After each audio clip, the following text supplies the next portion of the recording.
راجہ صاحب یہ جو ان سے کون کام جو کروا رہا ہے، جوڈیشری کون کے کس پہ حوالے ڈاؤٹ سے ہے؟ شکایات ہیں، یہ جائز شکایات ہیں، کیونکہ پاکستان میں شاید کرپشن کے جو بہت بڑے گھر ہیں نا، اس میں سے ایک ہماری لوئر جوڈیشری ہے۔ اس کی اصلاح کے لیے افتخار چودھری کے پاس موقع تھا، گوا دیا۔ ثاقب نثار کے پاس موقع تھا، گوا دیا۔ پی ٹی آئی کے دور میں بندیال صاحب کے پاس موقع تھا، گوا دیا۔ ابھی بھی موقع ہے، لیکن نیت ہماری یہ نہیں ہے۔ ابھی تو ہم پوائنٹ سکورنگ کے لیے میچ کھیل رہے ہیں، ابھی بھی نیت اصلاح کی نہیں ہے۔ جی بالکل، لوور جوڈیشری کے حوالے سے جو حالات ہیں وہ کسی طرح بھی قابل قبول نہیں ہیں، اور اس کا تعلق ایک سطح پہ تو پورے معاشرے کے ساتھ ہے۔ معاشرے میں جب ایک بدعنوانی، کرپشن کا ایک ناسور پھیلا ہو تو لوور جوڈیشری یا کوئی بھی جوڈیشری کی سطح جو ہے کسی نہ کسی حد تک اس سے اثر لیتی ہے۔ لیکن دو طرح کی کرپشنز ہیں، ایک تو انٹلیکچوئل کرپشن ہے کہ ذہنی طور پہ آپ دباؤ میں آ کر مخصوص نوعیت کے فیصلے کریں، اور دوسری فائنینشیل ہے کہ آپ رشوت لے کر فیصلے کریں۔ ایک تیسری قسم بھی ہے کہ معاشرتی دباؤ بعض مقدمات میں آ جاتا ہے، وہاں دباؤ کے تحت ہوتے ہیں فیصلے۔ تو یہ سب کچھ ہے۔ اس کے لیے جو سد باب ہے وہ عدلیہ خود اکیلے نہیں کر سکتی، اس کو پورے معاشرے کو دیکھنا ہوگا، اور پارلیمان کو دیکھنا ہوگا۔ آپ کو نظام بھی وضع کرنے ہوں گے، لیکن ساتھ ساتھ آپ کو معاشرے کی جو ایک تشکیل نو ہے وہ بھی کرنی ہوگی۔ دیکھیں، جوڈیشری اور معاشرہ اکٹھے چلتے ہیں۔ جوڈیشری ایک حد تک معاشرے کی مظہر ہوتی ہے۔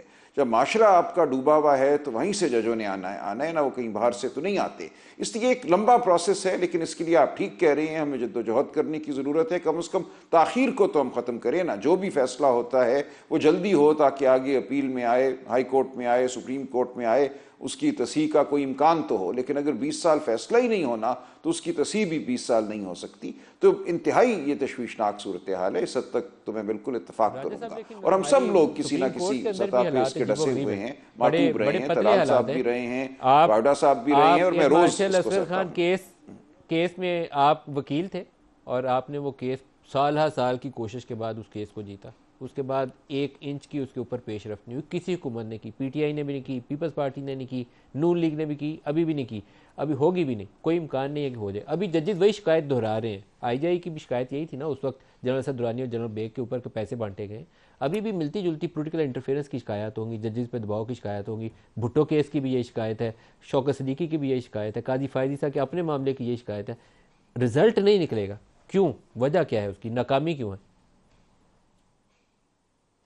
بالکل آپ ٹھیک کہہ رہے ہیں۔ دیکھیں، اصغر خان کیس کو ہم سمجھتے تھے کہ بنیادی اہمیت کا کیس ہے، 1996 میں وہ دائر ہوا، اور ہمت نہیں ہوتی تھی جوڈیشری کو، اور یہ سپریم کورٹ میں ڈائریکٹ دائر ہوا تھا۔ 2012 میں بالآخر جا کر اس کا فیصلہ ہوا، اور 10 ماہ اس کی ہیئرنگ چلی، اور ہم نے بات کی، اس میں ہدایات دی گئیں کہ ان افسران کے خلاف فوراً کارروائی کی جائے کیونکہ ان کا جرم ثابت ہے، اعتراف شدہ ہے۔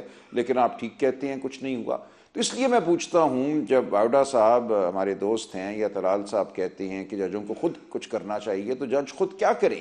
دیکھیں، ایک اتنا بڑا ایک عنصر ہے جو غیر مرئی ہے بظاہر، لیکن غیر مرئی نہیں ہے، ایک حقیقت ہے وہ، کہ اس طاقت کے ساتھ سپریم کورٹ کے فیصلے بھی جو ہیں وہ مکالمہ نہیں کر سکتے، وہ ماند پڑ جاتے ہیں۔ اور اصغر خان کیس کا آپ نے ٹھیک حوالہ دیا کہ جو ایک اعتراف شدہ بات تھی، حلف کی روگردانی ہوئی، آئی جے آئی بنائی گئی، پیسے بانٹے گئے، سب کچھ ہوا، لیکن اس کے بعد کچھ بھی نہیں ہوا۔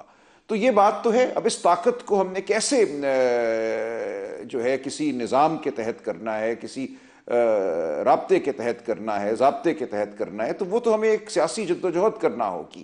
اس میں ہم سب کو اکٹھا ہونا ہوگا، اور ہمیں کہنا ہوگا کہ اس ملک میں جو طاقت ہے وہ آئین کی طاقت ہے جو سب پہ برتر ہے، وہ جمہوریت کی طاقت ہے جو سب پر برتر ہے، لیکن ابھی ہم اس منزل سے بہت دور ہیں۔ دیکھیں، ہوتا یہی ہے، ہر دور میں ایک فریق یا کچھ فریق جو ہیں وہ طاقت کی طرفدار ہو جاتے ہیں، دوسرا فریق معطوب ہو جاتا ہے، جب اس کو موقع ملتا ہے تو وہ جا کر اسی طاقت کے ساتھ کھڑا ہو جاتا ہے، اور نظام آگے نہیں بڑھتا، نظام ابتر ہی ہوتا چلا جاتا ہے۔ جو سہا طلال صاحب نے یا ان کی جماعت نے، وہی آج دوسری جماعت سہ رہی ہے، شاید اس سے بدتر سہ رہی ہے۔ ان سب چیزوں کے ہم گواہ بھی ہیں، ان سب معاملات میں ہم شامل بھی رہے ہیں، اس لیے ہم ایک بھنور میں آ گئے ہیں، ہمیں اس بھنور سے نکلنا ہے۔ نکلیں گے ہم تب ہی کیا آپ جب محسوس آپ، کرتے میں، ہیں طلال کہ جو صاحب، باوڈا نواز شریف صاحب کے سب ساتھ یہ عزم ہوا کریں کہ ہم نے پاناما کیس کے اندر، یا وزارت عظمیٰ اس کی چھین کے، وہ غلط تھا؟ بالکل غلط تھا، دیکھیں اس میں تو کوئی میں سمجھتا ہوں کوئی بھی اس بات کا انکار نہیں کرتا کہ جس طرح ان کو نااہل قرار دیا گیا بیٹے سے تنخواہ نہ لینے پر، وہ ٹھیک نہیں تھا۔ اس کے بعد کے جو معاملات ہوئے، جس طرح ان کو ٹی وی سے یا ایئر ویو سے ہٹایا گیا، میں نے خود پٹیشن کی تھی، اس میں بہت سے آپ کے دوست اینکر صحافی شامل تھے، اور ہم نے کہا تھا کہ آئینی حق ہے پاکستان کے عوام کا بھی کہ اگر وہ کسی لیڈر کی بات سننا چاہتے ہیں، اس کا چہرہ دیکھنا چاہتے ہیں، آئین کا آرٹیکل 19A ہے، اور اگر وہ بات کرنا چاہتا ہے تو اس کی بات کی جو ترویج ہے وہ ایک آئینی فریضہ ہے، پیمرا یا کوئی اور ادارہ جو ہے اس میں رکھنا نہیں ڈال سکتا۔ تو میرا موقف تو کل بھی یہی تھا، آج بھی یہی ہے، اور میں سمجھتا ہوں یہی صحیح آئینی موقف ہے۔